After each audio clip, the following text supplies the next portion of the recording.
This is day 488 of the Arukh HaShulchan Yomi. If you would like to sponsor upcoming shir or more of the Arukh HaShulchan Yomi, please contact me directly.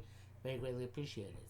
Today we are doing Siman Shin Tes, Sif Yud Gimel, to Siman Shin Yud, Sif Vav. So Yud Gimel. Yesh Yishomid Lo Nasa Basis Ella Yikei Nichla Davar Muksa B'Shvil Shetis Yashev Sham B'Tov. When it comes to buses, if you put something there which you want to sit there securely, but something puts down just by happenstance, such as you put into a box objects, because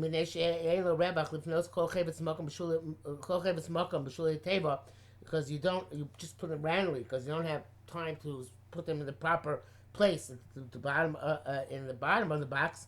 It's not considered to be placing, but rather forgetting. This is evidently the Shoel in the Truma Sadeshin.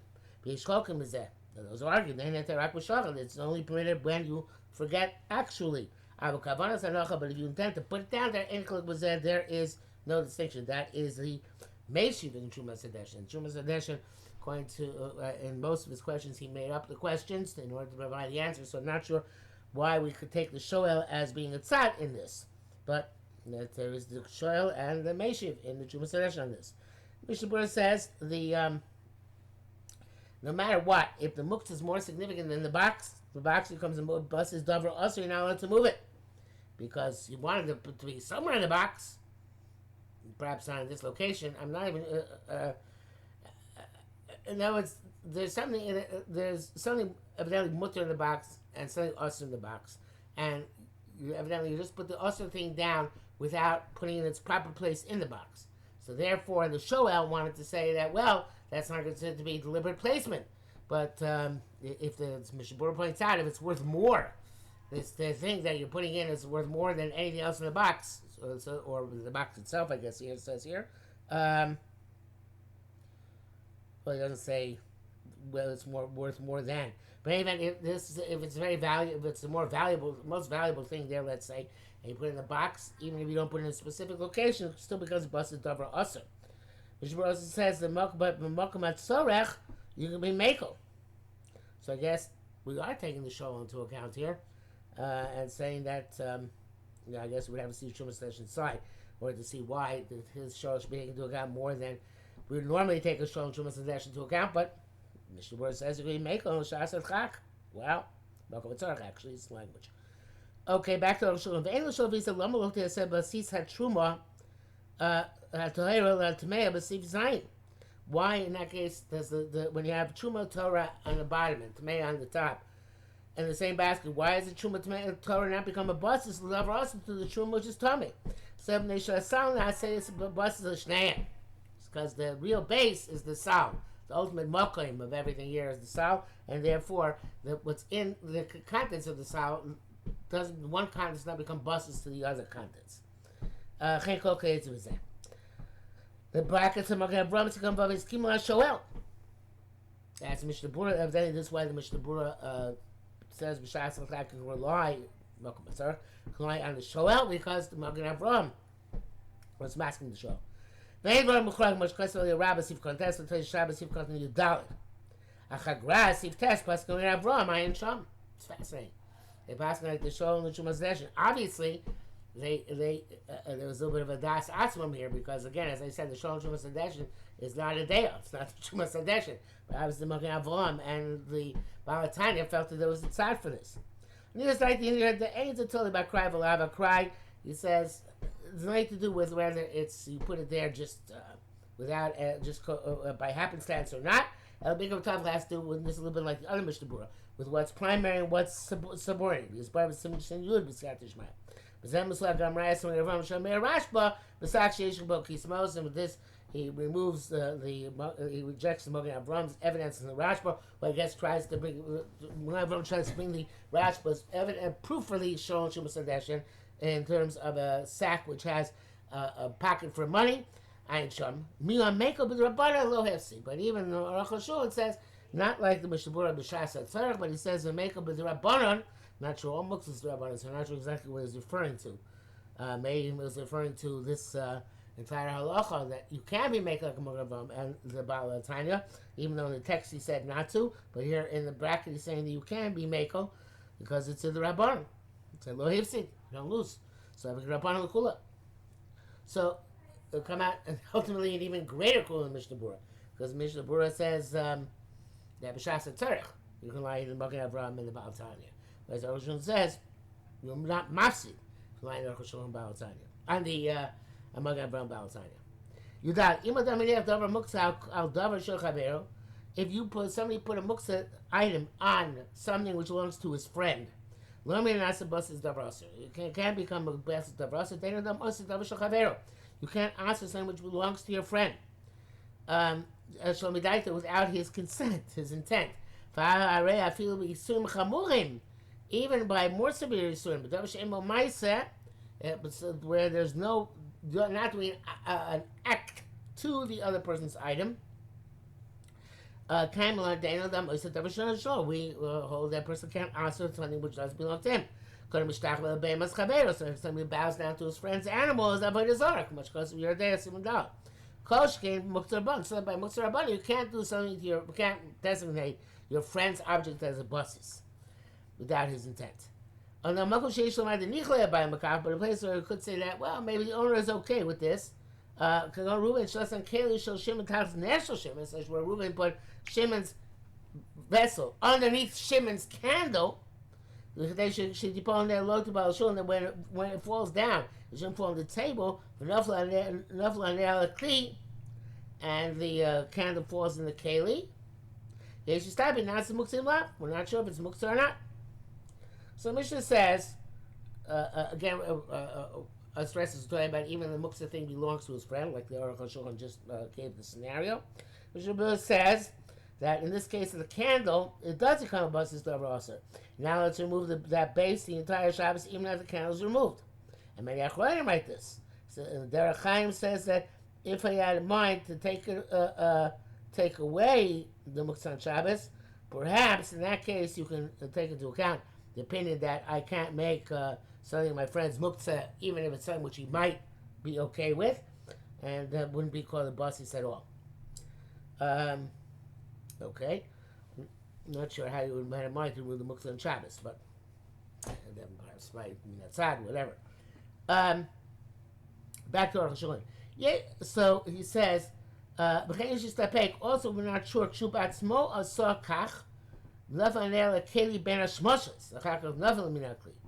when you yourself, the owner, did this, and you prepared it before Ben Hashmashas, and then during Ben Hashmashas the candle fell into the keli, and then it fell out of the keli, and that's the keli muktzah l'chol Shabbos. So it become muktzah for the entire Shabbos.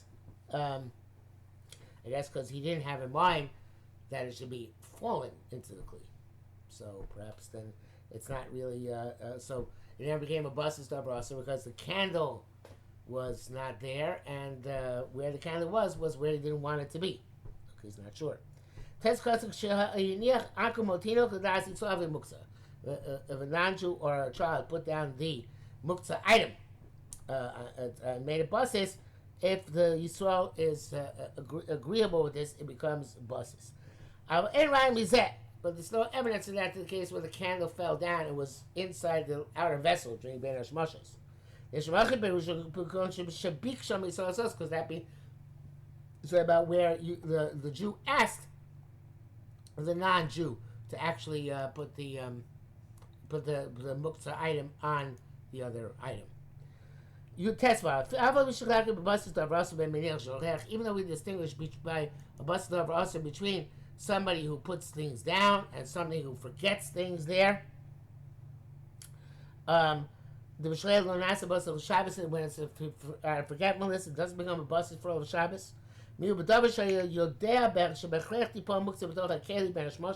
If you knew for sure that the candle would fall onto the outer keli during Ben Hashmashos, have a basis. That is a basis for us to call Shabbos. And then so that's the entire Shabbos. Kigoyin, such as Kino Shotani Goylin. If you have a nest or whatever that you're using for your chicken coop, 4 hens, to pull no sham beitzim, since they, by definition, they're actually going to fall there. Inim tzor sham beitzas afrach. If there's going to be an egg with a chick, by beitzas sheyesh bo afrach, egg with a chick, have a kiminech v'lo kishochech. You want it to be there, and let's not forgetting it. Etc. And of course, regular egg might not be muksa, but an egg with an afrach certainly is. But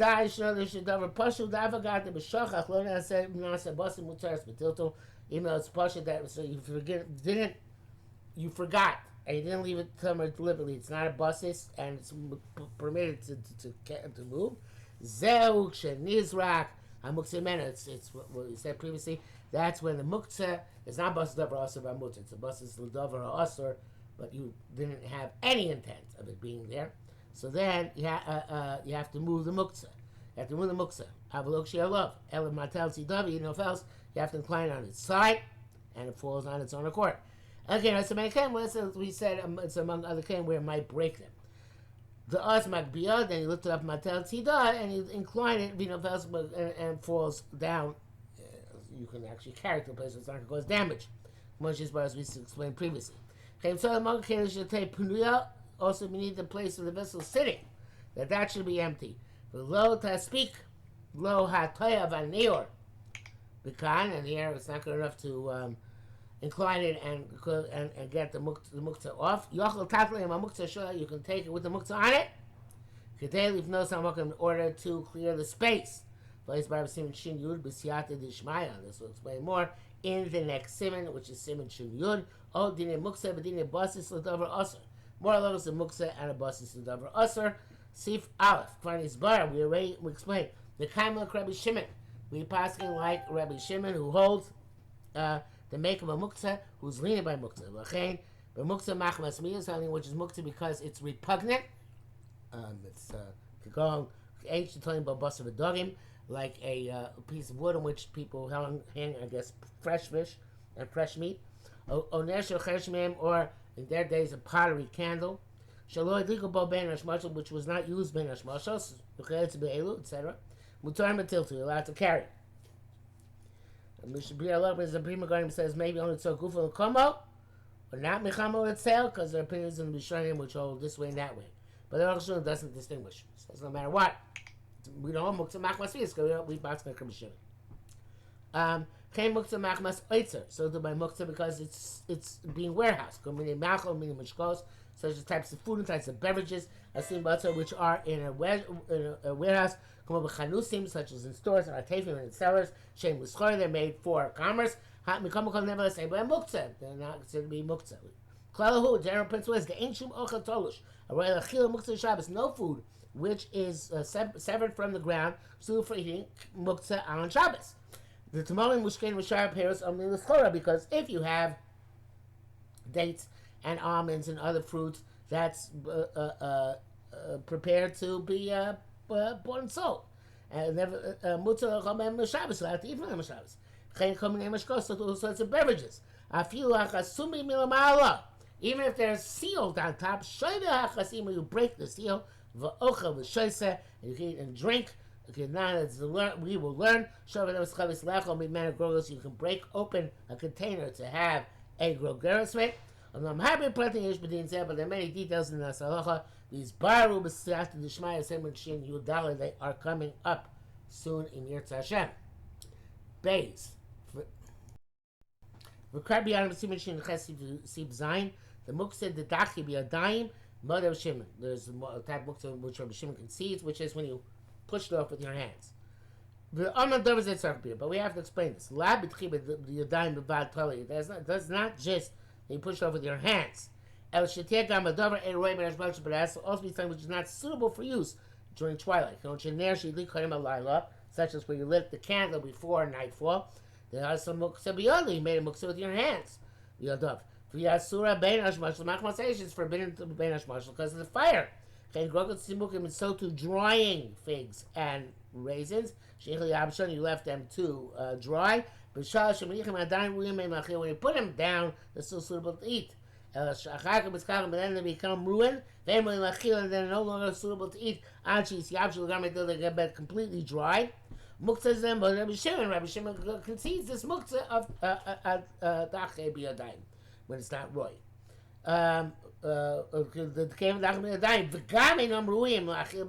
Since you push them aside with your hands, they're not suitable to eat in the middle. You have no diet on them. They become completely dry. You get to lame and you remove them from there. Therefore, even they're suitable to eat this Shabbos. As soon as Rabbi Shimon says become Shabbos, they were not there forbidden. Because you remove them from your intent. You're not looking at them and yearning. Like by lit candles, where you're sitting and yearning, when will my candle burn down? It's like the cup which holds the oil, or the plate which holds oil. Rabbi Shimon agrees that they're also to move even after the candle was extinguished, because you're not sitting and waiting to use that stuff. Brackets is down. Bezel kamas daisis mem rav dir maska hecha dir maska el ayin sham. After you done ain't nafkamina. Even though by us there's no nafkamina really at all. Shegam and Ershakavel kaim like Rabbi Shimon. We don't know by an Ershakavel like Rabbi Shimon. You can't, and therefore you can't use it. The Miglas Katzai kaim like Rabbi Yehuda, because we hold by Miglas Katzai ben Hashmashos Katzai Kuliyam like Rabbi Yehuda that it's muktzah. Come Rabbi Shimon Kenu. Nevertheless, even Rabbi Shimon. There are cases like this where you were ma'isiach das from it. You were no intent to use it whatsoever. That we say that it's muktzah. Therefore,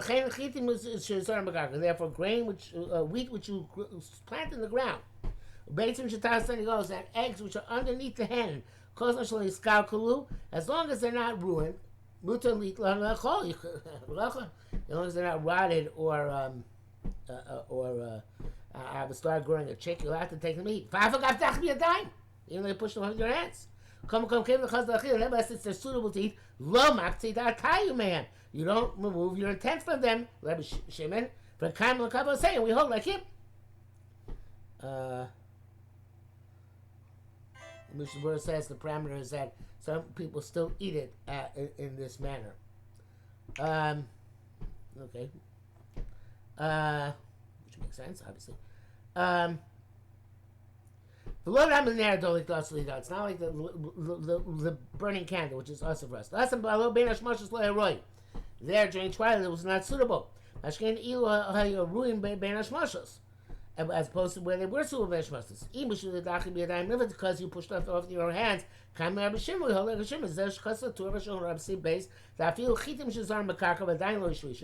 Even wheat which is planted in the ground but has not yet taken root, and eggs underneath the hens, you have to move them.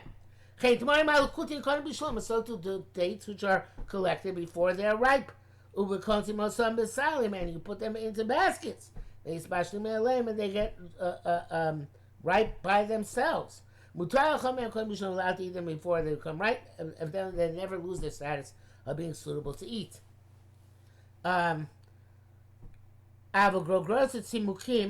But if you have figs and raisins, you put them in a specific place called a muktzah. And that's where muktzah comes from. It's pushed aside. It's like a drying area. As soon as Shabbos through muktzah, the other Shabbos because of muktzah, before they become dry, they're not suitable to eat. They are rancid. And since you know that they're going to become unsuitable to eat, you move them out of your mind. Here there are two aspects. Again, we need two. Push over your hands, and also they're not suitable. It's muktzah akal l'shono. All this is the end of the quote from the Turun Shulchan Aruch. It means what we said. So Arukh says, well, dates also in the middle are not suitable to eat. That means you didn't put them in a muktzah. You had it in a basket. It's not chiyuv b'yadayim. But on the contrary, you put them closer to the stage of eating. Because you put them in a basket. I made a mistake in the Mishnah Berurah. This is where the Mishnah Berurah I mentioned before goes here. The Mishnah Berurah from before was the wheat which is planted in the ground. It's only, you can only take it if it's not completely covered with dirt, which is interesting. Arukh HaShulchan doesn't bring that down. Here on this, the Mishnah Berurah says no, dates don't get fully as opposed to figs and raisins, which in the middle are not suitable to eat at all. Dates are always somewhat suitable to eat. So he goes, it's a different reason than the Arukh HaShulchan. Arukh HaShulchan says okay because even they don't become suitable to eat, it's not dachli adayim. Mishnah says no, it's they're always suitable to eat the entire time, at least to a certain extent. Okay, he says in the brackets, Mar Shalchlik, I took much about Bach, the Philish level direct were brewing. Back to its Kushiyasa, which left out the Shop Bushitas, the Remog Abrams and Stumim. The Duke, okay, he rejects many of the other unfortunate in favor of his own shot. Dalit. Ain't a Yehudi, a non-Jew, Sheniach, Grogos, Tzimukim left, figs and raisins, Mamuktzeh, they actually to dry them. Fame Shalo, and they are his. Ain't no Muktzim, they're not Muktzeh. Be nice and be nice and man, be Yisrael Shabbos. If he gives from a Jew, from the Jew from the Shabbos, sorry, he gives the. Sorry, I'm just trying to adjust my chair here. The nice thing, Mehem Yisrael Shabbos, Yuchal Lachem, and the Jew can eat them. That's what to eat, Mutter Lachem. Because I have to eat them. They ain't Dichoy Etzlam. By the non-Jew, there's no concept of being matche, of pushing it off. There's no concept of Shabbos for that purpose. And there's no such thing as preparation by them either. There's no concept of the prohibitions of Shabbos. Therefore, their stuff cannot become muktzeh. Shmuel says it's talking about specifically that dates and figs and raisins, which were partially suitable to eat. If they're completely unsuitable, then even if they belong to a non-Jew, they are muktzeh. Because in that case, we'd hold that even Yisrael couldn't designate them. So therefore, there's no nafkamina between a Jew and a non-Jew. They're not suitable for designation. So even that it doesn't matter if you're a Jew can't designate, a Jew can't, non-Jew can't designate. Not suitable for designation. Mishnah Berurah seems to have a different understanding of Arukh HaShulchan to this extent. Mishnah Berurah seems to say that it's not enough. That's not dachvi adayim. If it's not roy lachila, it has to be always a little bit roy lachila. Then, if not dachvi adayim, it's okay. But if it's completely not roy lachila, then the fact that you weren't dachvi adayim is not going to make it permitted. Whereas Arukh HaShulchan holds that as long as you don't have full fulfillment of both conditions, it's not considered to be muktzah. Okay, back to Arukh HaShulchan. We shine back in the base of Yeshpuk to say, "Im shel any uli tzorach ha'achara." So the non-Jew stuff requires designation. Kind of like command of my answer, we don't like maybe it doesn't require. Moshe is brought up with him tough tzadi ches, ayin sham. Way down the it's going to be clarified. And with zem muchach, the gam mechol davar shen Yehudi. This is clear that anything which belongs to the non-Jew, shebechol muta yisrael chachla, which a Jew would be allowed to eat this substance on a weekday. Barak with Shabbos is isur muktzeh. Only on Shabbos he's not allowed because of prohibition of muktzeh. Lo shayach b'shel and Yehudi, that doesn't apply. It becomes the stuff which belongs to a non-Jew. Ava kelim ha-muktzim also gam b'shel and Yehudi become one. But a vessel which is muktzeh, which is a chetz of muktzeh, right? It's not because of the das involved. So even that which belongs to a non-Jew is also usur, obviously. Mishnah Berurah says that specifically something which is usur for Yisrael because it's chaslei ben hashmashos and not designated for Shabbos. By a non-Jew, this is not relevant because the non-Jew is not maktzeh. This doesn't remove something from his intent, like we said before. And since it's prepared for that non-Jew, it's prepared for everybody.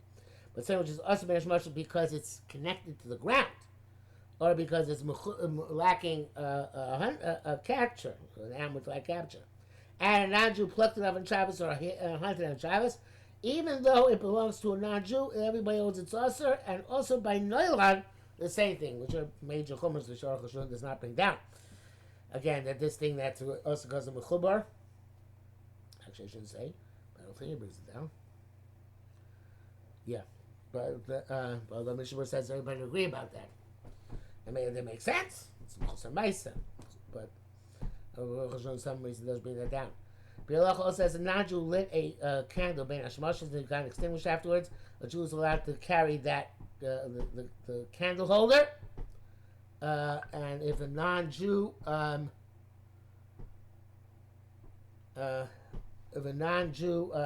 is staying in a house, if a Jew is staying in a house of a non-Jew, oh, this is all one sentence, poorly crafted. A non-Jew lit a candle by Hashmashas and it came extinguished afterwards. If it's the house of a non-Jew and he didn't light it for the purpose of the Jew, so the Jew can carry the candle afterwards, the candle holder. Okay, back to Arukh HaShulchan. Kaim l'adei muktzah b'chatzi Shabbos. Not just muktzah for half a Shabbos. B'yad dvarim, meaning the b'davar shuktzah ben hashmashas, something which is muktzah for twilight. Or mina migalis katzoi ben hashmashas, katzoi l'chuyama. It is besides the muktzah for ben hashmashas, it's muktzah for the entire day. Avodav shuktzah be'emtzah Shabbos, but it became muktzah in the middle of Shabbos. We've seen it several times already. Ben hashmashas hayadavaroi. Ben hashmashas was still suitable. Rak be'emtzah Shabbos le'aroi, only the middle of Shabbos came not suitable. Ben bisa achila ben bisa tiltal was something which you're not allowed to eat, or something which you're not allowed to move. In chasam needs takein mutter. Since it wasn't muktzah ben hashmashas, it was not muktzah for whole Shabbos. So therefore, there's no muktzah for half Shabbos. But that means once it becomes suitable again, you can carry it again. Avodah shem muktzah ben hashmashas also, but the same as muktzah ben hashmashas. I'm let me finish. Go back to the previous sentence. Chazan takin muktzah the chayz that there goes back to its permitted permissibility. Avodah shem muktzah ben hashmashas, which muktzah ben twilight. Also, the bahak kaimah lo Rabbi Shimon, Rabbi Yehuda, because he'll make this gatzoi like Rabbi Yehuda, not like Rabbi Shimon. Vav imadavar lo muktzah ben hashmashas. It wasn't muktzah during twilight. Elish abayim samushim muktzah. The owner made a mistake and flooded muktzah. Leis lamba. It's not considered muktzah. Davgav daksimi daite, even though he separated from his intent. Have aktzavatos. It's a mistake. Feel ner shlo yidliku bo ben hashmashas. Therefore, a candle which is not lit during ben hashmashas, the candlestick. Vabayim samushim yidliku bo. The owner thought they had lit it. They're allowed to move it if it's their own candles. The Ner Shalom, in their candles. Ner Shalom B'chonian Asur. In our candles, no matter what it is, Asur.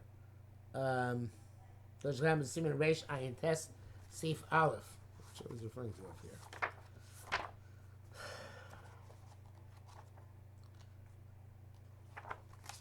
Reish Ayin Tes Aleph, he said.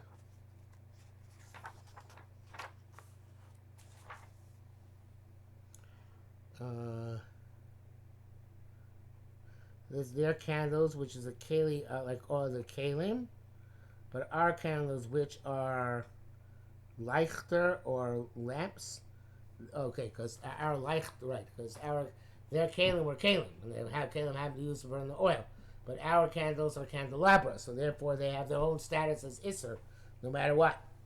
The Siman Shinches, the same thing, Ayin Sham, can go to the muktzim, so to raisins and figs, which are muktzah. Sheikiyah ben hashmashas Christ Yavshi ben Mila Achila. Ben hashmashas came and unbeknownst to they're ready suitable to eat.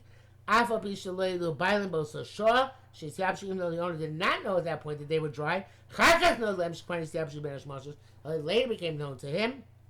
Then Mutarim Lacham b'Shabbos, they're allowed to eat them on Shabbos.